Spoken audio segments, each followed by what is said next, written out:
भारत का भूगोल हम शुरू कर रहे हैं और भारत के भूगोल की सीरीज का ये पहला ही वीडियो है। तो सबसे पहले हम जो जानकारी लेंगे वो लेंगे भारत की सामान्य जानकारी। और पहला जो हमारा टॉपिक है वो है भारत की स्थिति व विस्तार। भारत की स्थिति व विस्तार इसको हम पढ़ेंगे अच्छे से, क्योंकि भारत की स्थिति और विस्तार भारत की सामान्य जानकारी देता है।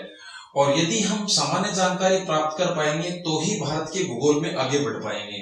यहाँ पर हमारे पास दो टॉपिक हैं, एक स्थिति का है, एक विस्तार का है। दोनों को हम एक साथ पढ़ेंगे, ठीक है। तो देखिए, सबसे पहले हम लेते हैं भारत की स्थिति। भारत की स्थिति का मतलब ये है कि विश्व के मानचित्र में भारत कहाँ पर विस्तृत है, ठीक है। और विस्तार का मतलब इसका फैलाव कितना है, ये कहां से कहां तक फैला हुआ है। तो पहला हमारा जो टॉपिक है वो भारत की स्थिति है। और भारत की स्थिति में सबसे पहले हम पढ़ेंगे अक्षांश व देशांतर के बारे में। अक्षांश व देशांतर के बारे में, क्योंकि अक्षांश और देशांतर ये दो काल्पनिक रेखाएं हैं और ये रेखाएं हमें भारत की स्थिति के बारे में अवगत कराती हैं। ये दोनों काल्पनिक रेखाएं हैं जो हमें ये बताती है कि भारत की स्थिति है वो विश्व के अंदर कहाँ है। चाहे कोई भी देश हो, कोई भी स्थान हो, उसकी स्थिति का निर्धारण हम अक्षांश और देशांतर के माध्यम से कर सकते हैं। अक्षांश व देशांतर दोनों को हम अलग अलग रूप से पढ़ेंगे।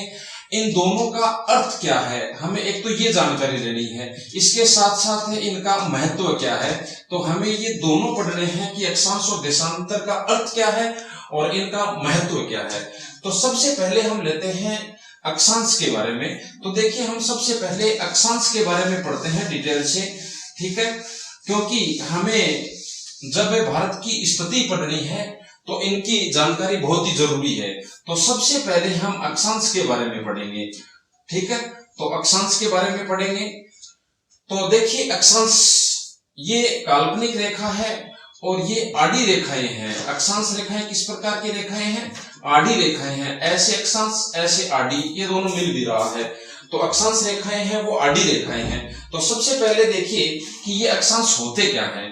तो देखिए, जैसे हम बात करते हैं विश्व पृथ्वी के बारे में, जो ये पृथ्वी है, इससे पृथ्वी का आकार कैसा है? पृथ्वी का आकार कैसा है? तो पृथ्वी का आकार है गोलाब। सर्वमान्य जो आकार है वो गोलाब है। इंग्लिश में इसे कहते हैं जियोड, जियोड, ठीक है ना, गोलाब। इससे गोलाब शब्द का प्रयोग सर्वप्रथम पृथ्वी के लिए किसने किया था? तो उस विद्वान का नाम है इरेटोस्थनीज। क्या नाम है? इरेटोस्थनीज। पूछ लिया जाए कि पृथ्वी के लिए गोलाब शब्द का प्रयोग सर्वप्रथम किसने किया?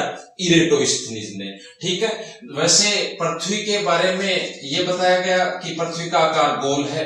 यदि ये पूछ लिया जाए तो अरस्तु ने सर्वप्रथम ये बताया था कि पृथ्वी का आकार कैसा है? गोल। जबकि इरेटोस्थनीज ने पृथ्वी का आकार कैसा बताया था? गोलाब। देखिए, गोलाब, गोल का मतलब तो आप समझते हैं। गोलाब का मतलब संतरे का आकार आपने देखा होगा, ऊपर से यहां से इस तरह से थोड़ा चपटा है, ठीक है, इस तरह से थोड़ा चपटा है ना, ये आकृति होती है गोलाब। और पृथ्वी की वास्तविक आकृति भी ऐसी है। संतरे को समझ लेना, वही गोलाब, वही आकृति क्या है? गोलाब है।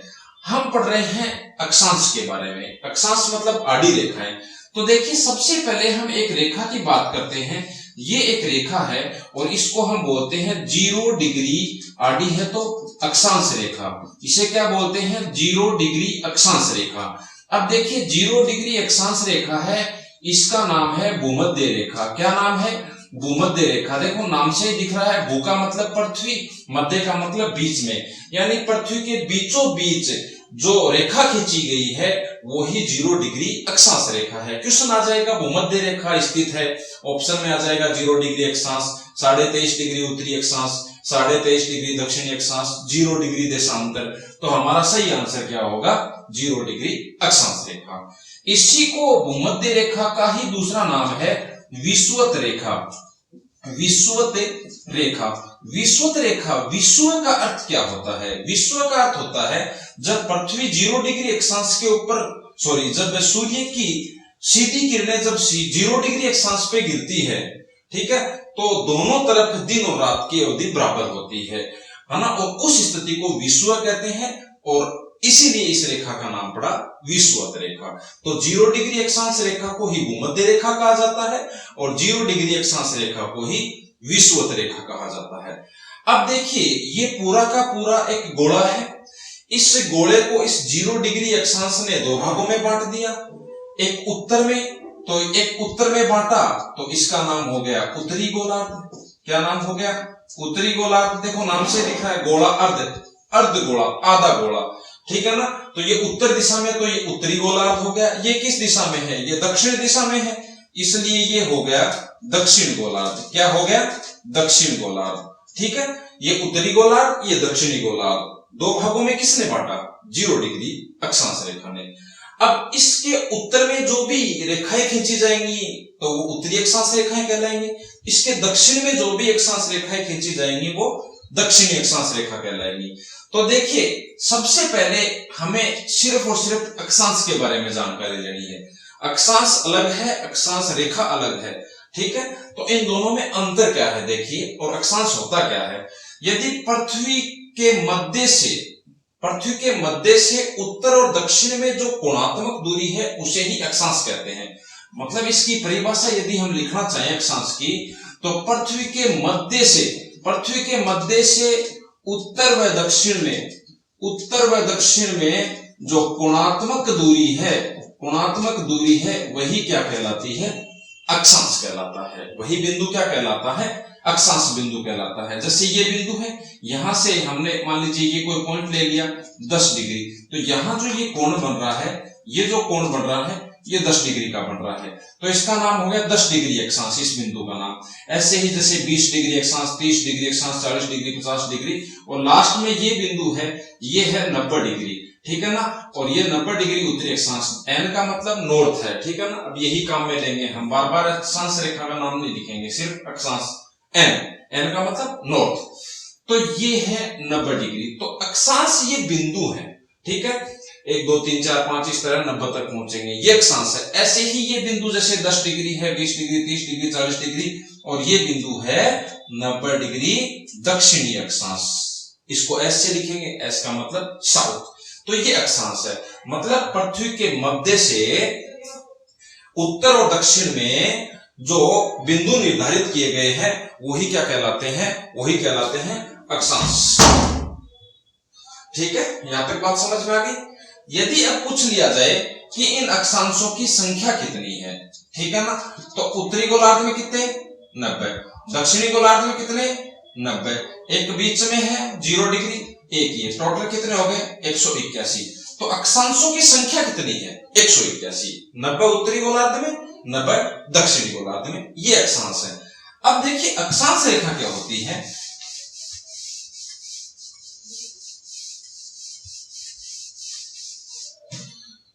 ठीक है, तो अक्षांश का मतलब समझ गए, यानी अक्षांश का मतलब यह है कि पृथ्वी के मध्य से उत्तर और दक्षिण में जो कोणात्मक दूरी है वो अक्षांश है, और अक्षांशों की टोटल संख्या कितनी है? 181, ठीक है। अब देखिए हम बात करते हैं अक्षांश रेखाओं की। किसकी? अक्षांश रेखाओं की। तो अक्षांश रेखाएं क्या है, ठीक है, इन दोनों में फर्क है थोड़ा सा, अक्षांश और अक्षांश रेखाओं में। तो अक्षांश रेखाएं क्या होती हैं? ये 0 डिग्री अक्षांश है, 0 डिग्री अक्षांश है ये, ठीक है। अब देखिए मान लीजिए ये बिंदु है 10 डिग्री, और इधर भी ये बिंदु कितना है? 10 डिग्री। इन दोनों बिंदुओं को यदि मिला दिया जाए तो एक रेखा बनती है, इसे बोलते हैं अक्षांश रेखा। तो इसका नाम क्या हो गया? 10 डिग्री अक्षांश रेखा, ठीक है। ऐसे ही मान लीजिए यहां पर कोई बिंदु है, ये 60 डिग्री अक्षांश है, इधर भी मान लीजिए ये 60 डिग्री अक्षांश है। इन बिंदुओं को मिला दीजिए तो ये रेखा बन गई एक, और ये रेखा क्या कहलाती है? 60 डिग्री अक्षांश, ठीक है, 60 डिग्री अक्षांश रेखा। तो अक्षांश और अक्षांश रेखा में यही अंतर होता है, ठीक है। तो ऐसे अपन बढ़ते जाएंगे, लास्ट में ये जो यहाँ पर 90 डिग्री जो नॉर्थ है, 90 डिग्री उत्तरी अक्षांश है, ये हमें क्या मिलता है? ये हमें मिलता है एक बिंदु के रूप में, और बिंदु एक रेखा नहीं होती है, इसलिए हम 90 डिग्री उत्तरी अक्षांश को कभी भी अक्षांश रेखा नहीं मानेंगे, ठीक है। तो यदि टोटल अक्षांश रेखाओं की संख्या पूछ ली जाए तो उत्तरी गोलार्ध में अक्षांश कितने थे? 90, लेकिन 90 डिग्री है वो क्या है? वो एक बिंदु है, ठीक है। तो इसलिए टोटल अक्षांश रेखाएं कितनी हो गई? 89। टोटल अक्षांश रेखाएं कितनी हो गई? 89। ठीक है, ऐसे ही हम दक्षिणी गोलार्ध में जाएंगे तो यहां पर हमें लास्ट में क्या मिलेगा? एक बिंदु मिलेगा, तो ये भी एक रेखा नहीं है। ठीक है, तो टोटल अक्षांश रेखाएं दक्षिणी गोलार्ध में भी कितनी हो गई? 89। और बीच में हमने देखा था एक 0 डिग्री अक्षांश, ये भी एक रेखा है, तो एक रेखा ये हो गई। टोटल यदि ऐड करेंगे तो 179। अक्षांश रेखाओं की संख्या कितनी है? 179, 179, जबकि अक्षांश कितने हैं? 181। ठीक है, यहां तक बात समझ में आ गई। एक शब्द आता है अक्षांश वर्त। क्या है? अक्षांश वर्त। अब देखिए अक्षांश वर्त क्या है। अब यहां से कोई भी अक्षांश वर्त क्या है कि ये मान लीजिए 60 डिग्री अक्षांश रेखा है, ये रेखा यहां से शुरू हुई और गोल है, ये पूरा पीछे वापस यहीं आके समाप्त होगी। यहां से शुरू हुई यहीं पीछे पूरी घूम के व्रत के रूप में यहीं आ गई, तो उसे ही हम अक्षांश वर्त कहेंगे। तो जितनी अक्षांश रेखाएं हैं उतने ही क्या है? अक्षांश वर्त है। ठीक है, तो अक्षांश वर्तों की भी संख्या क्या होगी? अक्षांश वर्तों की भी संख्या होगी, वो टोटल होगी 179। कितनी होगी? 179। बात समझ में आ गई।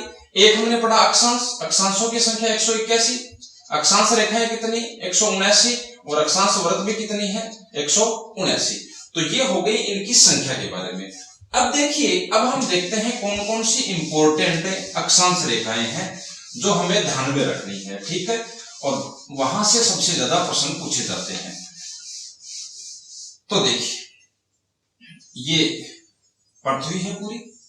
ठीक है, यहां हमने क्या लिया था? यहां हमने ली थी 0 डिग्री अक्षांश, और इस 0 डिग्री अक्षांश को क्या कहते हैं? विषुवत रेखा। 0 डिग्री अक्षांश रेखा को क्या कहते हैं? विषुवत रेखा, या फिर इसी का नाम क्या है? भूमध्य रेखा। ठीक है, इसके उत्तरी गोलार्ध में उत्तरी अक्षांश रेखा, दक्षिणी गोलार्ध में दक्षिणी अक्षांश रेखा। टोटल हमने इनकी संख्या पढ़ ली। अब देखिए, ये जो पृथ्वी है ना, ये पृथ्वी इस तरह से लंबवत नहीं है, ये थोड़ी सी झुकी हुई है। मतलब इस तरह से ना होकर ये इस तरह से झुकी हुई है, और ये कितने कोण पे झुकी हुई है? तो ये झुकी हुई है 23.5 डिग्री के कोण पर। ठीक है ना, पृथ्वी का झुकाव है वो 23.5 डिग्री कोण का है, और ये झुकाव है कौन सी दिशा में? तो ये झुकाव है पूर्व दिशा में। ठीक है ना, पूर्व दिशा में पृथ्वी 23.5 डिग्री एंगल पे झुकी हुई है अपनी अक्ष के। यहां तक बात समझ में आ गई। अब देखिए कि हम बात करते हैं कि जब पृथ्वी अपनी अक्ष पर घूमती है, साथ साथ में पृथ्वी है वो अंडाकार पथ पर सूर्य के चारों ओर भी चक्कर लगाती है। तो मान लीजिए ये क्या है? सूर्य है। ये क्या है? सूर्य है, और सूर्य की सीधी किरण पड़ रही है 0 डिग्री अक्षांश पर, अर्थात है भूमध्य रेखा के ऊपर। और ये जो तिथि है वो तिथि है 21 मार्च। 21 मार्च के दिन 0 डिग्री अक्षांश पर सूर्य की सीधी किरण गिर रही है। ठीक है, और इस स्थिति में क्या होगा? ऊपर उत्तरी गोलार्ध में उतनी ही तिरछी किरणें जाएंगी जितनी दक्षिणी गोलार्ध में जाएंगी। मतलब दिन और रात की अवधि दोनों तरफ बराबर होगी, इसलिए ही इसको कहते हैं विषुवत रेखा। और इस स्थिति को बोलते हैं विषुव। क्या बोलते हैं? विषुव। मतलब जब सूर्य की सीधी किरण भूमध्य रेखा पर गिरती है उस स्थिति को बोलते हैं विषुव।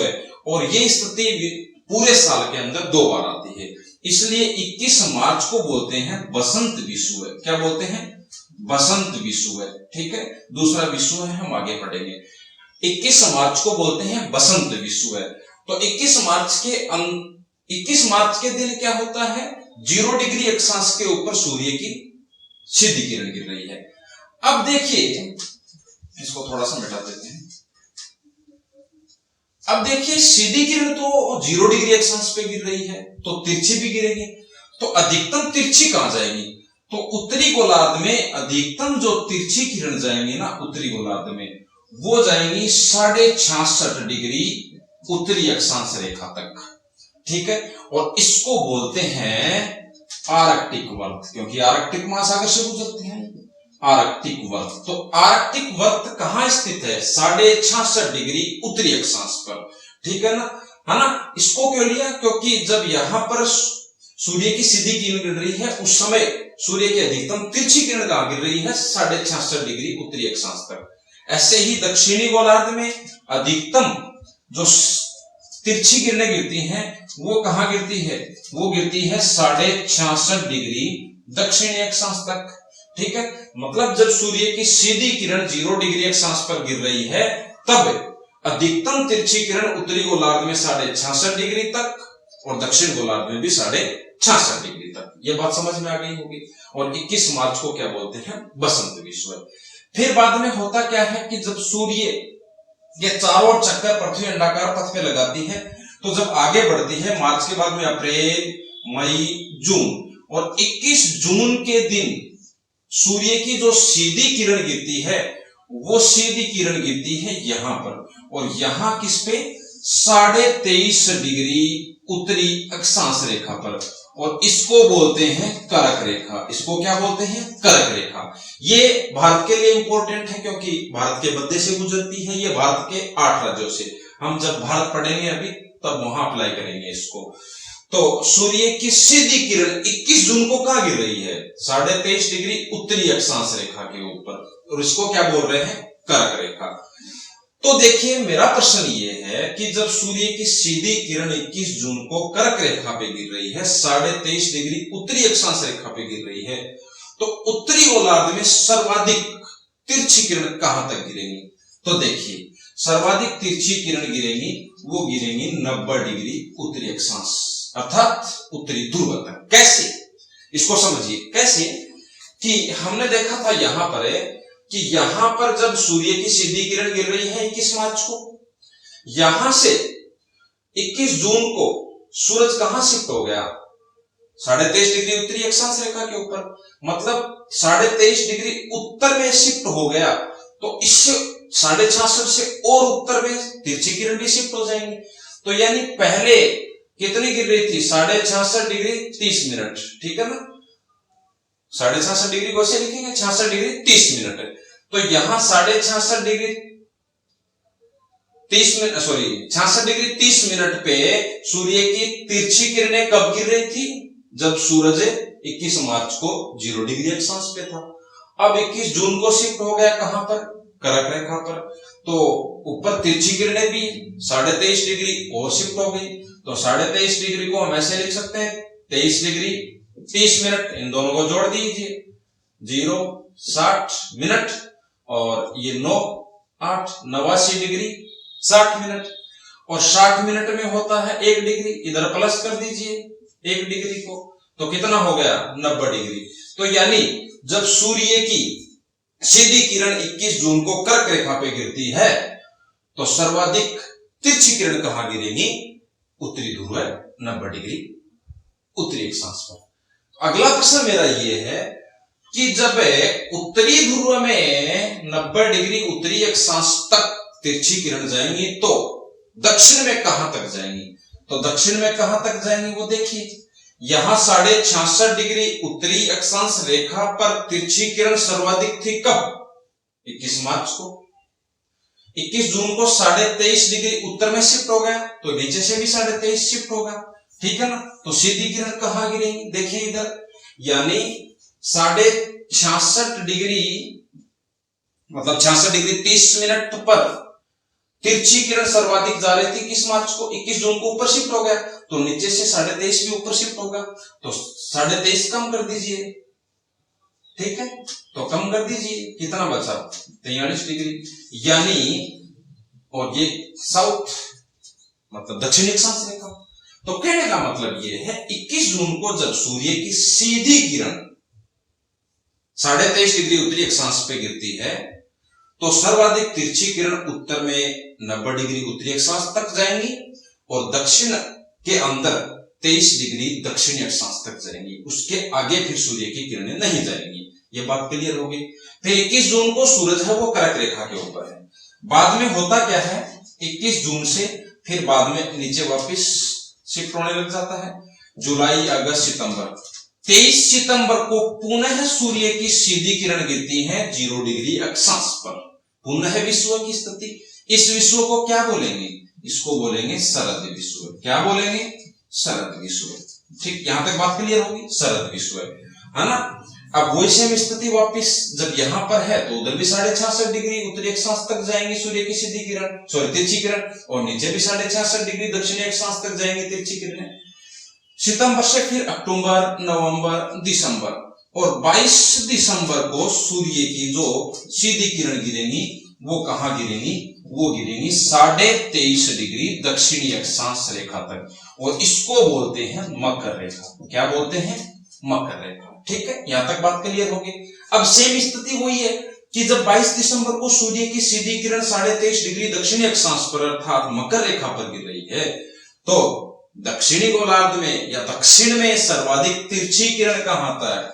सेम कंडीशन 90 डिग्री दक्षिणी अक्षांश तक। ठीक, क्यों? क्योंकि 23.5 नीचे शिफ्ट हो गया यहां से। तो फिर उत्तर में सर्वाधिक तिरछी किरण सेम स्थिति 43 डिग्री उत्तरी अक्षांश रेखा। ठीक, यानी कहने का मतलब 22 दिसंबर को जब सूर्य की सीधी किरण मकर रेखा पर गिरती है तो दक्षिण में सर्वाधिक तिरछी किरण 90 डिग्री दक्षिणी अक्षांश तक, और उत्तर में सर्वाधिक तिरछी किरणें 43 डिग्री उत्तरी अक्षांश तक। तो ये सीधी किरण और तिरछी किरणों का कॉन्सेप्ट शायद क्लियर हो गया होगा। ठीक है, फिर दिसंबर से फिर बाद में जनवरी, फरवरी, मार्च, वापिस 21 मार्च को सूरज कहां आ जाएगा? 0 डिग्री अक्षांश पर अर्थात भूमध्य रेखा पर। तो ये बात समझ में आ गई होगी। अब भारत है वो उत्तरी गोलार्ध में है, तो हमारे लिए सबसे बड़ा दिन कौन सा? 21 जून। हमारे लिए सबसे छोटा दिन 22 दिसंबर। हमारे लिए दिन और रात की अवधि कब बराबर? 21 मार्च, 23 सितंबर। तो ये 4 दिन है जो आपको याद रखने हैं। तो ये स्थिति है सूर्य के सापेक्ष पृथ्वी की। ठीक है, यहां तक बात क्लियर हो गई हो।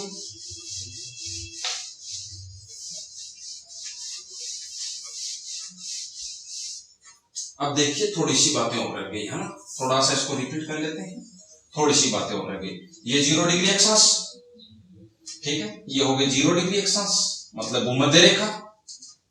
ये हो गई 23.5 डिग्री उत्तरी अक्षांश रेखा अर्थात कर्क रेखा। ये हो गई 66.5 डिग्री उत्तरी अक्षांश रेखा अर्थात आर्कटिक, और ये हो गया 90 डिग्री उत्तरी अक्षांश अर्थात उत्तरी ध्रुव। ऐसे ही ये हो गया 23.5 डिग्री दक्षिणी अक्षांश अर्थात मकर रेखा। ये 66.5 डिग्री दक्षिणी अक्षांश अर्थात अंटार्कटिक वर्ग, और ये 90 डिग्री दक्षिणी अक्षांश अर्थात दक्षिण ध्रुव। ये हमने पढ़ लिया, समझ में आ गया होगा। ठीक है, ये स्थिति पूरी की पूरी। अब देखिए दो अक्षांशों के बीच की दूरी की यदि बात करें, हम दो अक्षांशों के बीच की दूरी की बात करें सबसे पहले भूमध्य रेखा के ऊपर, तो दो अक्षांशों के बीच की जो दूरी है कहां पर? भूमध्य रेखा पर। भूमध्य रेखा के ऊपर दो अक्षांशों के बीच की दूरी होती है 110.54 किलोमीटर। भूमध्य रेखा के ऊपर दो अक्षांशों के बीच की दूरी होती है 110.54 किलोमीटर, और दो अक्षांशों के बीच की दूरी कहलाती है, दो अक्षांशों के बीच का क्षेत्र कहलाता है कटिबंध। इंग्लिश में बोलते हैं इसको जोन या कटिबंध। दो अक्षांशों के बीच का क्षेत्र क्या कहलाता है? कटिबंध। और भूमध्य रेखा के ऊपर दो अक्षांशों के बीच की दूरी क्या है? 110.54 किलोमीटर। जैसे जैसे हम उत्तरी ध्रुव की ओर, जैसे जैसे हम दक्षिणी ध्रुव की ओर अर्थात ध्रुवों की ओर बढ़ेंगे, ये दूरी कंटिन्यू थोड़ी थोड़ी बढ़ती जाएगी, और ध्रुवों के पास जाकर ये दूरी हो जाती है 111.56 किलोमीटर। तो देखिए दूरी बढ़ रही है कि नहीं बढ़ रही है? जब हम भूमध्य रेखा से ध्रुवों की ओर जा रहे हैं तो दूरी बढ़ रही है। तो यानी ये स्टेटमेंट आ सकता है ना, कि भूमध्य रेखा से ध्रुवों की ओर बढ़ने पर अक्षांशों के बीच की दूरी बढ़ती है। कथन सत्य है ये असत्य है, ध्यान रखना, दूरी बढ़ती है हमेशा। और एवरेज जो दूरी है, औसत दूरी है इनके बीच की, वो है 111 किलोमीटर। बात समझ में आ गई होगी। ठीक है, तो ये रही इनके बीच की दूरी की। अब देखिए हम बात करते हैं